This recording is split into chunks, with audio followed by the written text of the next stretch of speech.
Le Grand Matin Sud Radio, 7h-9h, Patrick Roger.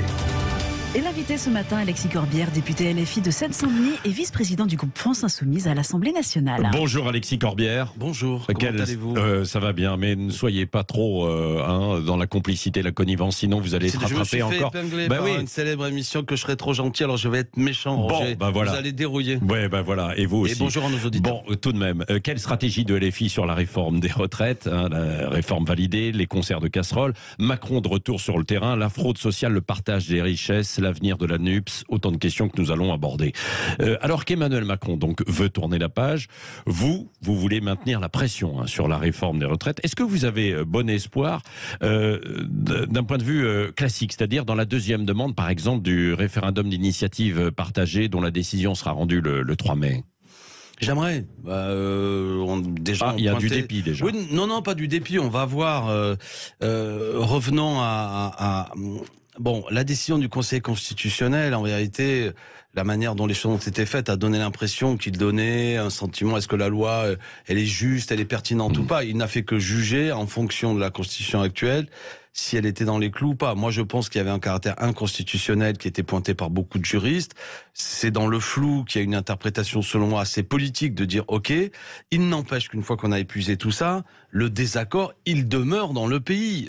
Les gens ne manifestaient pas. J'ai eu personne avec un petit panneau disant loi inconstitutionnelle, etc. C'était un désaccord social, politique, avec le fait de travailler 2 ans de plus, qui était jugé ni juste ni justifié. Donc c'est ça qu'il faut. Personne, ne va tourner cette page-là. Les gens vivent pas dans des séquences de communication où d'un seul coup on leur dit vas-y coco, on passe à autre chose. Ça ne peut pas être comme ça. Donc la colère, elle demeure.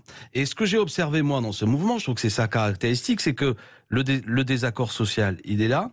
La crise sociale est là, donc, et on a, depuis l'utilisation en particulier du 49.3, une crise d'ordre démocratique. Qu'est-ce que ça veut dire ? Ça veut dire que normalement, quand on vit en société, il faut qu'il y ait un certain consentement à l'autorité, une acceptation des institutions, des règles communes, qui fait que même si vous êtes un opposant ou majoritaire, tout le monde vit ensemble en gérant le désaccord. Là, le sentiment qui monte dans le pays, c'est que nos institutions, et d'un certain point de vue, je me félicite de ce point de vue parce que je suis pour la 6e République. C'est que ça ne va plus. Trop de pouvoir présidentiel, trop de présidentialisme.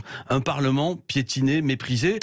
Piétiné, vous avez contribué aussi peut-être vous-même à lui donner une autre image, à la NUPS. Alors, premièrement, et les filles, non ? Mais je vais répondre. Oui. Premièrement, le fait d'utiliser le 49.3, c'est pas des panneaux et des chants de la Marseillaise. Oui. C'est-à-dire qu'à un moment donné, que tout le monde comprenne, il y a 577 députés. On les aime ou on les aime pas. On peut juger qu'ils ont un certain confort matériel, ce qui est vrai pour travailler, mais il faut qu'ils travaillent. Et là, vous avez une première ministre qui dit vous voterez même pas. Parce qu'elle sait qu'elle est minoritaire. C'est inquiétant quand même.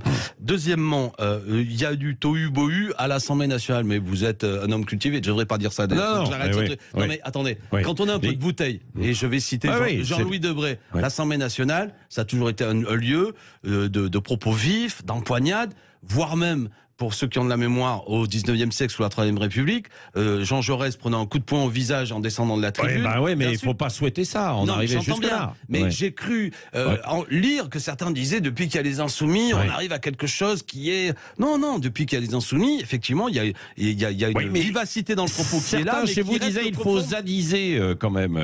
Non, mais ça, c'est ça a été repris, détourné. De LV. Moi, je suis pas pour... Non, mais justement, moi, à l'époque, j'avais répondu, ZAD, ça veut dire zone à défendre. Moi, je suis pour pas une ZAD, je suis pour un PAD, c'est-à-dire un Parlement à défendre. Quand on a un pouvoir présidentiel qui est en capacité de dire mais je me fiche de ce que pensent les députés, je vais dire à ma première ministre d'utiliser le 49.3, plus que jamais on ne doit pas faire une zone à défendre et bordéliser, si je puis dire. On doit au contraire dire Parlement souverain et il est hors de question de lui marcher dessus. Eh bien, ça a été le cas. Alors, où on en est, et je termine là-dessus, mais c'est important parce que selon moi, et je profite de ce micro pour le dire, ça correspond à la période. Les amis qui m'écoutaient, il est temps de pouvoir avoir une discussion. Nous, on ne serait pour qu'on puisse réunir une assemblée constituante si nous avions le pouvoir pour changer d'institution. Arrêter cet ultra-présidentialisme qui nous rend fous. Cette espèce de, je vais être pompeux, mais on me comprendra, le bonapartisme, c'est-à-dire l'idée du personnage au-dessus de tout le monde, qui peut décider, qui tranche, qui brise, qui est enivré par son verbe. C'est ce qu'on a vu l'autre soir avec Emmanuel Macron, qui pense que il peut comme ça régler les problèmes et faire tourner la page à un pays parce qu'il dit des choses qui sont des grandes banalités d'ailleurs et qu'il ne fera pas lui-même. problème. Bon, tout ça, il y en a assez. Il faut que le peuple puisse intervenir. Pourquoi on n'a pas dénoué le grand désaccord qui secoue le pays par un référendum? C'est basique. Le oui, le non. Est-ce que, pour revenir à la question, parce que la crise va continuer. On a compris votre message, effectivement, Alexis Corbière, mais alors, est-ce que sur ce référendum, c'est encore jouable ou pas? Vous y croyez J'aimerais, mais les arguments qui ont été utilisés pour envoyer promener la version 1 risquent d'être utilisés pour envoyer la version 2. Avec un jeu d'une litote, c'est-à-dire que quand une loi est promulguée, on ne peut pas déposer un RIP, mais on nous a répondu que les conditions de notre RIP ne s'appliquaient pas, vu que ça a été examiné dans un moment où la loi n'a pas encore été promulguée. C'est-à-dire, en gros... maintenant, elle est promulguée, donc il y a un deuxième RIP. Mais ça va être un peu long. Donc, vous êtes un peu pessimiste, quoi. Non, mais parce que ce que j'ai lu dans les multiples pages, je ne sais pas combien il y en a, du rapport du Conseil constitutionnel, et il y a des choses quand même qui nous posent problème. Je veux dire, le rapport du Conseil constitutionnel, je ne sais pas si vous l'avez lu, il considère qu'effectivement, il y a des arguments erronés, je le cite, de la part du gouvernement, ce qui, quand même, normalement, il doit juger de la sincérité et la clarté des débats, mais pour lui, ça n'invalide pas. Alors, qu'est-ce que vous allez faire? Parce que je sais que vous avez l'idée toujours d'une nouvelle motion de censure. Voilà. Alors, il y a le groupe des indépendants, Lyot, là, qui va déposer une proposition de loi visant à abroger la réforme. À l'heure où nous parlons, rien n'est décidé, mais la discussion est la suivante. Effectivement, nous sommes favorables, pourquoi pas déposer une motion de censure? Pourquoi pas profiter? Sur quel thème? Une motion de censure pour censurer le gouvernement qui, effectivement, sur ce sujet-là, a amené à une situation, utilisation du 49.3, etc., etc. Le problème de la motivation n'est pas vraiment une difficulté, mais nos amis de Lyot, ils réfléchissent ou pas. Deuxièmement, réfléchissent ou pas de la pertinence d'une motion de censure. Deuxièmement, ce dont nous sommes aussi en train de discuter, c'est que il y a, avant l'été, ce qu'on appelle une niche parlementaire. C'est-à-dire une journée où chaque groupe peut déposer son texte. Je vais être précis, les communistes en ont un début mai, mais d'ores et déjà, l'ordre du jour a été fixé. Nos amis de Lyot, pour reparler d'eux, Monsieur Pancher, Monsieur De Courson, etc., qui sont devenus des figures publiques, c'est plutôt sympa, parce qu'ils ont pris des paroles courageuses, même s'ils sont pas de mon camp initialement, ont une journée avant l'été, et on peut profiter de leur journée de niche pour déposer un texte, notamment qui vise à abroger, je vais aller simple, l'article 1 et l'article 7, notamment, ou pourquoi pas la totalité de la loi sur les retraites. L'article 7, c'est celui de l'âge, l'article 1, c'est celui sur les régimes spéciaux. On est, à l'heure où nous parlons, c'est pour ça que je ne veux pas vous donner un grand scoop, mais en train de discuter avec tous nos amis de la NUPES, mais aussi nos amis de Lyot, pour qu'on puisse faire ça. Ça peut être pas mal, parce que ça peut créer un dynamisme de mois de mai, un enjeu, si je puis dire, un certain suspense, si on arrive à obtenir ça, parce que ce sera l'occasion de se mobiliser pour nous donner plus de force. Mobiliser et mobiliser aussi peut-être le Rassemblement national, si vous voulez que ça aille jusqu'au bout. Oui, non, de toute façon, dans ce genre... mais sinon, ça n'ira pas jusqu'au bout. Mais dans ce genre de cas, une motion de censure, tout le monde la vote. Et il y a déjà eu des votes où le Front National, le Rassemblement National, pour être précis, le votait.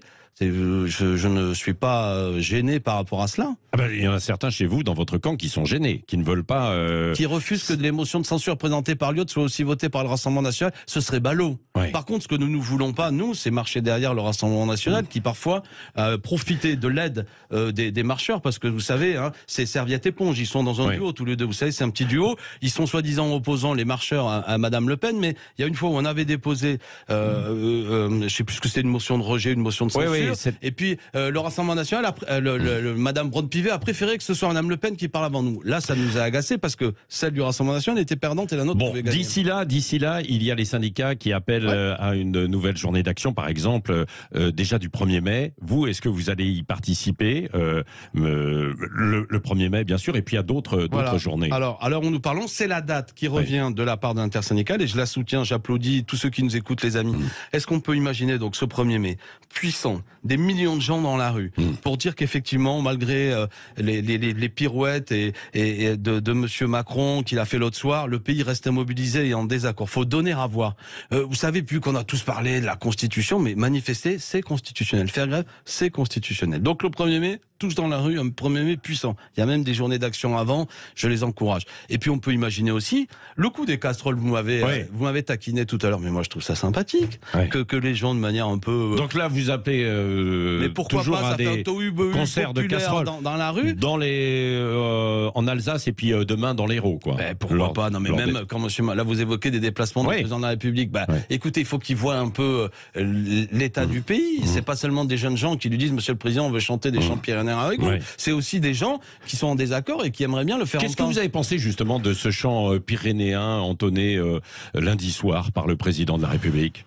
Rien. J'ai vu la polémique. Enfin, c'est pas une polémique, c'est que manifestement, il y en a. Si j'ai bien compris, je l'ai pas étudié en détail. Un des jeunes gens qui se filme fait un signe un peu lié à un site qui est par des militants politiques qui sont peut-être reliés à l'extrême droite. Bon, je pense que le président de la République, lui, a enfin trouvé. À mon avis, il s'est dit enfin des gens qui me soutiennent, comme il y en a pas beaucoup, et il est allé se précipiter dans un groupe. Pas de chance, c'était des militants d'extrême droite. Bon, là, ce que ça révèle, c'est que comme il n'a pas beaucoup d'amis, le président, quand il marche dans la rue, quand il voit des gens qui disent Monsieur le Président, venez chanter avec nous, il se précipite.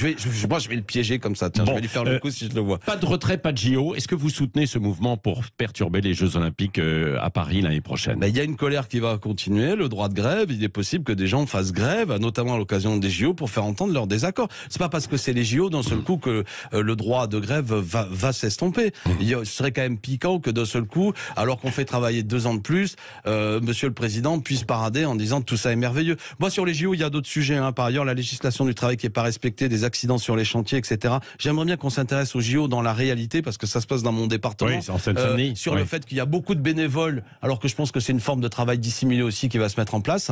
Le soi-disant bénévolat, ça s'ouvre à l'heure actuelle. Sur ces JO qui vont être quand même aussi pour beaucoup de grands groupes privés l'occasion de faire des profits juteux, j'aimerais pas que sur les chantiers, sur tout ça, la législation du travail soit pas respectée. Mais on peut profiter de ces JO, vu que tout le monde sera là, pour faire entendre que ce pays reste le beau pays que le monde aime tant, celui des manifestations et des gens qui luttent que le monde aime tant, que le monde moque. Adore. Pas du le tout. monde se moque aujourd'hui de la France. Le monde se moque. Vous n'avez pas vu toutes les séquences en fait qui sont tournées où on tourne la France en dérision? Non, mais attendez.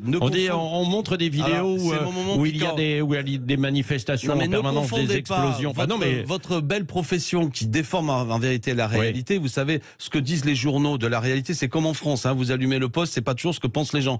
Que des journaux dans le monde. Il y en a beaucoup. D'accord, mais je peux vous dire que tous les peuples du monde, les salariés, les organisations syndicales, les travailleurs du monde entier aiment la France comme un lieu dans lequel ça proteste, parce que souvent les avancées sociales en France servent d'exemple pour dire, puisque les Français ont une sécurité sociale. En Europe, ils se disent, les Français ne partent pas les Français ne veulent pas travailler 2 ans de plus alors qu'on travaille déjà beaucoup plus longtemps. Non, mais les puissants, peut-être qu'ils veulent toujours faire travailler les gens pas plus, que les puissants, pas que les puissants. Mais c'est pas vrai. Je peux vous dire, c'est pas vrai. En Espagne, encore l'autre jour, mon amie Raquel Garrido est allée faire un meeting où elle a été chaudement applaudie quand elle a pris la parole et elle me racontait comment le public espagnol s'est mis à chanter la Marseillaise. Vous savez, la Marseillaise est un chant, notre chant national est un chant révolutionnaire dans tous les peuples du monde. Je vais parler du Chili, le parti de Salvador Allende, vous savez, le président chilien démocrate qui a été écrasé par Pinochet, leur hymne du parti chilien, c'était la Marseillaise en français. C'est un chant révolutionnaire. Nous, on l'a chanté à l'Assemblée, on a même été punis par Madame Brand-Pivet. Mais tout le monde aime la France quand la France est celle des droits de l'homme, des luttes sociales, de la justice et de l'égalité. Alexis Corbière, il y a eu cette annonce hier par le gouvernement de lutte contre la fraude fiscale et la fraude sociale. Donc il y a deux volets. Donc on va aller sur la fraude fiscale dans un instant, même s'il nous reste que 3 minutes. Mais il y a aussi la fraude sociale, avec ce qu'a dit Bruno Le Maire au passage. Il n'a pas envie que des personnes qui bénéficient d'aide aillent par exemple au Maghreb ou ailleurs. C'est élégant. Oui. Non mais il y avait Le Pen père, Le Pen fille, maintenant on a Le Pen mère, avec Monsieur Le Maire. Non mais c'est quoi cette histoire? Qu'est-ce que c'est que de quoi il parle? Alors premier sujet, oui il y a de la fraude dans ce pays. Maintenant ce que nous dit la Cour des comptes, c'est que la fraude des pauvres est une pauvre fraude. La fraude fiscale c'est 80 à 100 milliards. Estimé entre 14 et 40 milliards par une commission d'enquête à l'Assemblée nationale. Sur cette fraude, c'est aussi parmi elles, il y a des employeurs qui organisent de la fraude. D'accord? C'est pas les gens comme ça qui fraudent. Et parmi eux, vous savez que si on peut discuter de ceux il y a sans doute des tricheurs, mais il y a aussi un tiers des gens qui pourraient bénéficier de prestations sociales qui n'en bénéficient pas parce qu'ils ne le demandent pas. Ce que je veux dire, c'est que voilà, ils sont pas au courant, ils n'en font pas, ils sont tellement cassés dans leur tête ou ils sont ignorants parfois parce ils ne demandent même pas. Donc vous voyez, mais faire croire, comme le fait Monsieur Le Maire, que aujourd'hui le problème, ce serait qu'il y aurait évidemment des Maghrébins qui tricheraient et qui l'enverraient au pays, ce qui existe sans doute dans les marges, mais qui n'est pas le cœur du problème. C'est une manière évidemment, premièrement, de ne pas parler du cœur du problème. C'est que la principale fraude, elle est organisée par les employeurs. Et la fraude fiscale nous coûte entre 80 et 100 milliards. Alors que là, on parle peut-être de 1 milliard selon Gabriel Attal promet justement des mesures fortes. Mais ils sont toujours, forts avec les faibles et si faibles devant les forts. Et enfin, je vais vous dire pourquoi il fait ça. C'est encore plus dégueulasse. C'est qu'il veut détourner la conversation. C'est une diversion Total. C'est un cynique. Et il utilise tous les clichés du zémourisme facile. Ah, les Arabes, ils viennent voler le pognon des Français. D'accord? Qui est absolument, bon, très bien, je trouve dégoûtant, mais faux factuellement. Mais qu'est-ce qu'il fait, monsieur le maire? Qui lui, monsieur à col roulé, si élégant, s'il le fait, c'est qu'il veut détourner la conversation. Alors, il y a eu l'opération de communication d'Emmanuel Macron qui a échoué. Et maintenant, ils veulent lancer des thèmes pour diviser les gens entre eux et pour dire que le problème, c'est pas de rester solidaire, les travailleurs pourraient empêcher qu'on travaille jusqu'à 64 ans. Oui, mais il y a c'est la de regarder si Mouloud ou Karim est pas en train de me faire les poches. Il a parlé aussi. Classique. Il parle aussi au gouvernement de la fraude fiscale que vous dénoncez également et pour s'attaquer aux entreprises. Ouais, mais ça, pour le dénoncer verbalement, 80 à 100 milliards d'euros chaque année. Vous imaginez tout ce qu'on pourrait faire pour régler. Pourquoi? Alors, pour en parler, ils en parlent. Pourquoi on n'y va pas? Pourquoi il n'y a pas plus d'embauches d'agents, notamment la police ou de services de Bercy pour traquer la fraude et l'évasion fiscale? Pourquoi on agit si peu? Pourquoi c'est autant des opérations de communication? Alors, c'est possible qu'ici ou là, il y a des tricheurs comme partout. Il y en a partout. Il y en a même, j'imagine, dans le journalisme, des gens qui font des mauvaises émissions, qui trichent ou que sais-je. Mais enfin, bon, vous voyez ce que je veux dire? Le fond du problème majeur, structurant, n'est pas celui-là. Et a fortiori, j'aimerais que monsieur le maire nous donne les études qui l'amènent à dire que citer le Maghreb. Là, on est dans quelque chose qui est de la drague électorale. Même ceux qui nous écoutent, qui sont peut-être des électeurs du Rassemblement national, vous n'êtes pas idiots au point que monsieur le maire vient vous raconter ça et vous dire, ah voilà, enfin, franchement, j'espère que vous vous sentez humilié par ce genre de yad, ça ne sert à rien. Merci Alexis Corbière, député La France Insoumise de Seine-Saint-Denis, vice-président du groupe France Insoumise à l'Assemblée nationale, Merci, Patrick qui était notre invité ce matin sur Sud Radio.